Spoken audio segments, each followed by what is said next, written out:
Hello everybody, we are back with ChiroCore session. I'm Dr. Renee with Intun ChiroCare. I'm with Kayla from Core Connection Pilates. And we are going to talk about low back pain, but a specific muscle that both Kayla and I feel like is kind of like unknown issue.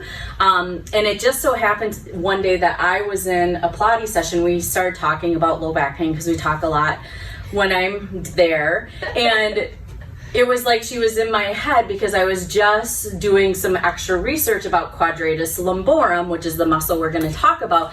And she mentioned it in our what session. I'm like, you must be in my head. And that's the second time that that's kind of happened, because one day we did the same thing with the psoas, which we'll do in a whole nother video. So it just kind of shows how we're kind of in tune about, you know, really what our clients' issues are and how we can really try to help better balance the body. So yeah, it was kind of really cool that day. So, and actually that's kind of what prompted this whole video series is like, we need to do something. So here we are. So again, the muscle that we're going to talk about today is the quadratus lumborum. So I'm going to kind of show you, even though the muscles aren't on the spine, but it is, I consider it a core muscle. It's a deep posterior, well, I'm gonna do like this. So it's basically in the posterior abdomen wall, but it connects from the 12th rib and the lumbar spine, but it connects on top of the pelvis. So it stabilizes, it kind of keeps your spine, you know, in that upright position, which if you're a patient of mine, you get really irritated with me because you always hear me say that muscles are designed to keep you upright, and I say that all the time. But because of where it is, it also can create a lot of issues when we talk about daily postures. And you're gonna see like an underlying theme here. It really does come to daily postures and also injuries, but the more chronic things are daily postures. What I have found is people that have an issue with quadratus lumborum, there's two usually major factors. One is you recline a lot. If you have a recliner and you spend a lot of time in it and you have low back pain, it's probably due to an inactive quadratus lumborum, because when you're reclined, it doesn't have to work as much, and so it becomes inactive. And what I found is inactive muscles are sometimes just as much of a problem as overworked muscles. Okay, yeah. Does that make sense? Mm-hmm. So that is one of the things that I found. And then the second postural element is it's really affected by your rib cage posture. We talked about that in an early video. Rib cage posture is huge. Yes. And the quadratus lumborum is deeply affected by how your rib cage is. So that's kind of what I found. Obviously, I adjust those patients and try to get them to stretch and do some exercises. And you can get out of pain by doing those, but it is kind of just a chronic thing. It usually takes things over time for your quadratus lumborum to be effective. Does that make sense?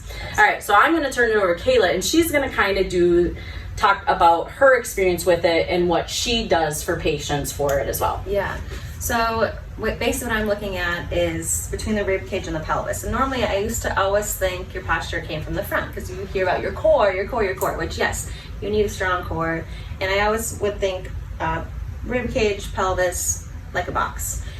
Then I started thinking about the back of the body and how the postural muscles will work to do the same thing in the back of the body, but it's not something that is talked about as much. It's always from the front of the body. From my experience, 90% of the time it's from the front of the body. So I try to do the same thing with the back. So what happens is we get stuck or, you know, into our postural bad habits of whatever we do on a daily basis. These muscles can get weak or tight. And the way that I started to find this space is to let go and to stretch through this tailbone and find that separation between your rib cage and pelvis. Whether you look at it from the front, the side, or the back, it's all the same. But honestly, when I started to talk with you about it all, it kind of clicked, and I was like, yeah, it's really about the back, and we don't always I don't always associate it as your postural alignment. And Yep. you know, it's where the pain originates from, so we always think, okay, we have to strengthen the opposite muscle group, and sometimes it's we have to stretch and strengthen that area as well. And it's not always the opposing muscles that need the work, it's all of it needs the work. Yes. For So sure. yeah, and yeah, so that's my experience, is just kind of getting this into the right placement from the back of the body, and it's kind of changed my game of how I approach that area, and strengthening and stretching and all that good stuff. So Well, and you brought up a good point, and you know, I think a way of thinking, and I'm not saying that it's incorrect by any means, is look at the opposing muscles.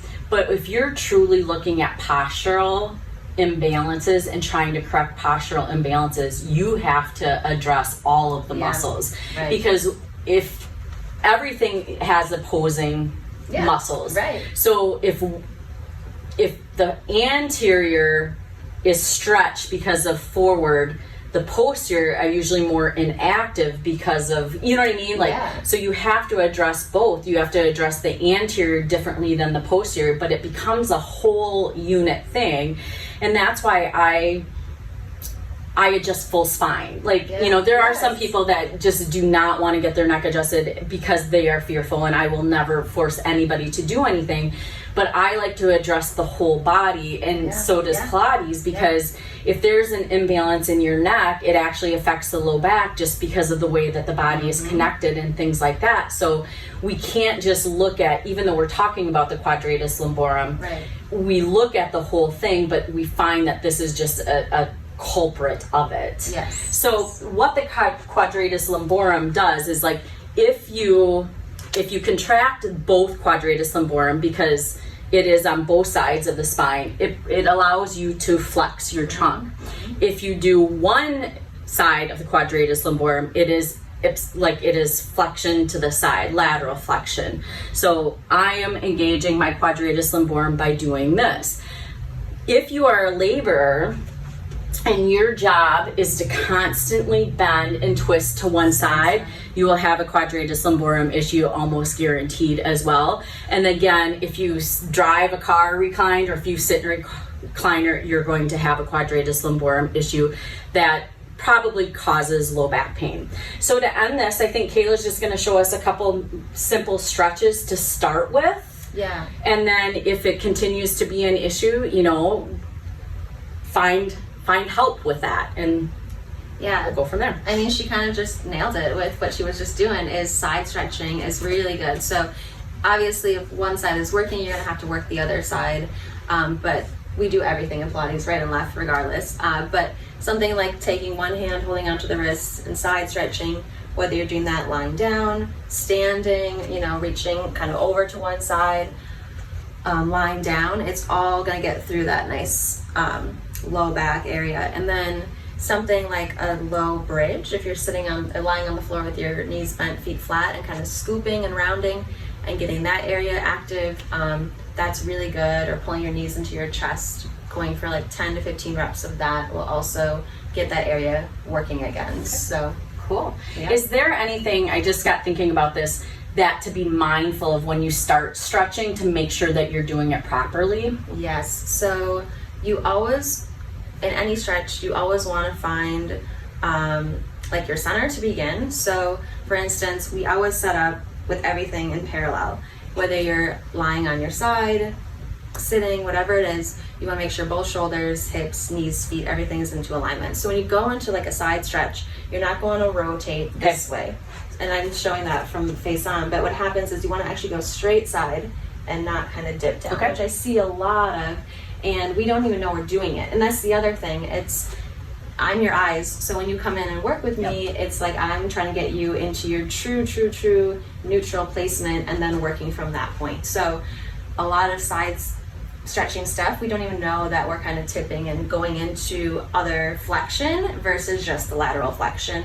And that could be habitual, you know, if your body's used to doing that on a daily basis, you're going to go into some of those patterns even when you're doing strengthening exercises. So it's so important that you do them correctly, and that's what I'm there for, is to be your eyes and to make sure that you're keeping your body in a neutral placement as you're stretching through this stuff. For sure. And I'm just gonna reiterate, you know, that's the importance of having professionals to help you with some of this stuff, because sometimes you don't even realize what your postural muscle memory is and how to work through that. And that's why Kayla's here. That's why, you know, I do the work that it is. There is some things you can do at home, and we're going to show you those tools, but we just want to make sure that you're doing it correctly. And if you ever have any questions, you know, definitely reach out to one of us as well. So, Yeah. All right. Well, that ends this session about the quadratus lumborum. Stay tuned. We will be back with another ChiroCore session. See you next time. Bye. Thank you.